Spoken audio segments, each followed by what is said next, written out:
हमारी तो मुलाकात होती रहती ना, एक से एक प्रचंड जाहिल। भाई साहब हम पाकिस्तान पे न्यूक्लियर बम मार देंगे और रेडिएशन कहाँ जाएगी? अमेरिका। मैं लाहौर से अमृतसर की दूरी 400 किलोमीटर है। लाहौर पे मार दोगे न्यूक्लियर बम, रेडिएशन यहां तक आएगी, कानपुर तक। तो कोई ऐसे टहलेगा, किसी का आंख फ्यूज हो जाएगा। कहां बनाओगे यार न्यूक्लियर बम? कहां मारोगे लाहौर पे? और हमसे बड़े जाहिल उधर बैठे। इंशाअल्लाह इंशाअल्लाह। अबे लुंगी तुम्हारी फटी है, नीचे अंडरवियर पहने नहीं हो और भारत पे कब्जा करोगे तुम। इस देश की सबसे खतरनाक बात क्या है? इतनी आदर्शवादी बातें यहाँ के लोग करते सब। क्या हिंदू मुसलमान, तुम इनसे बात करो बैठ के, अरे बाप रे बाप, तुमको लगा कि मैं ही जलील आदमी हूँ इस दुनिया में। ये लोग बहुत अच्छे हैं, कोई चंदन लगाया है, कोई यहाँ तक दाढ़ी बढ़ाया है, और 5 रुपए सड़क पे देख लिए पैर पे रख के खड़ा है।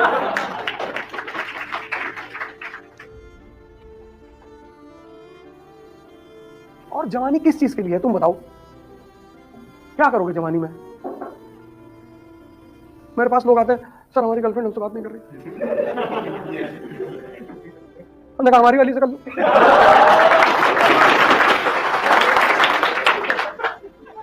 कौन सी वाली से करोगे?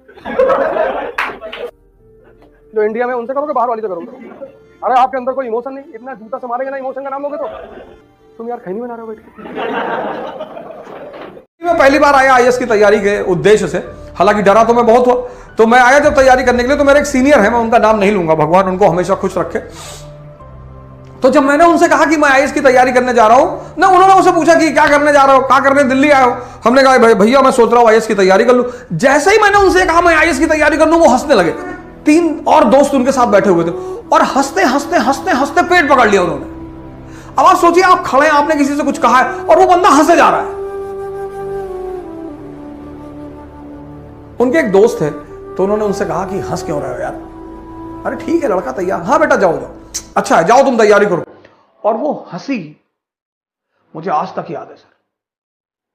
अगर वो नहीं हंसते ना सर, शायद मैं ये तैयारी कभी कर नहीं पाता।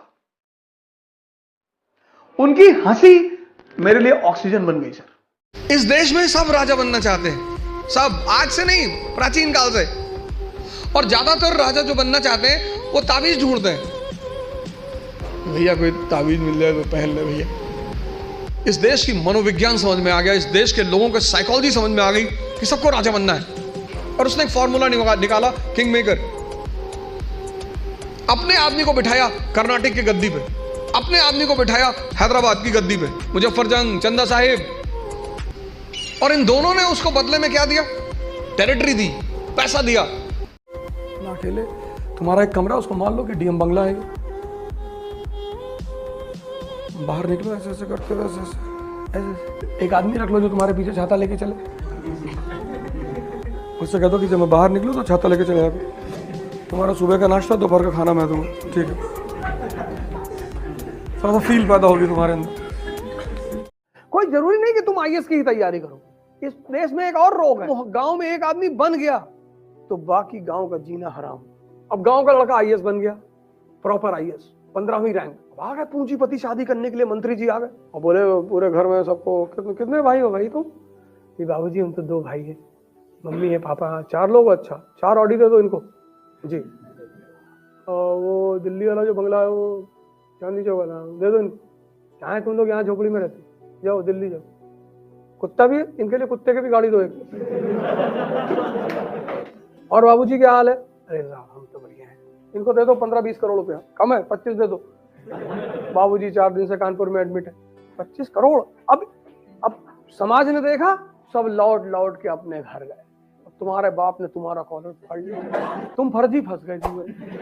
मतलब तुम्हें फंसना नहीं था, लेकिन उस एक घटना ने तुम्हारी जिंदगी पलट दी। और उसी बीच पता लगा शहर में किसी शर्मा जी के बेटे का सिलेक्शन हो गया आईएएस में, और मीडिया ने एकदम न्यूज़पेपर ने फ्रंट पेज पे छापा कि फला फला शहर का बढ़ाया गौरव, और टाउन हॉल में बुला के सम्मान समारोह और ये और वो, और जाके खड़े हैं। और पिताजी को लगा कि अब बहुत सही मौका आया है, पिताजी भी अपने बच्चे की तरफ पलटे कि तू हमारे फैमिली का सिकंदर, तू भी हमारा नाम रोशन कर, जा दिल्ली। और फिर किताब उताब कॉपी भरा और जो है लटकाया बैग, और बाबूजी का पैर छुआ कि बाबूजी अब जा रहे हैं, अब कलेक्टर बनकर ही आएंगे। तुम्हारे लिए तो तुमने किसी ब्यूटी पार्लर वाले को फोन कर दिया कि पांडे साहब मैडम जा रही, 6 घंटे बिठा के रखना, एक इमरजेंसी मीटिंग है। जी जी सर जी।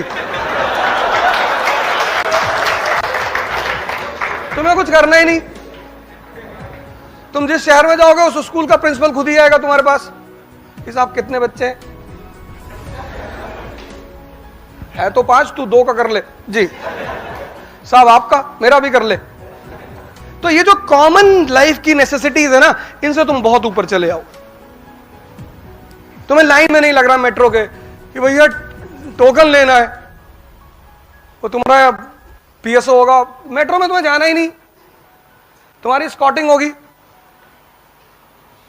तुम्हारी शादी में किसी को तुम्हें फोन नहीं करना है, कैटरर को, फूल वाले को, किसी का बाग उखाड़ लेंगे।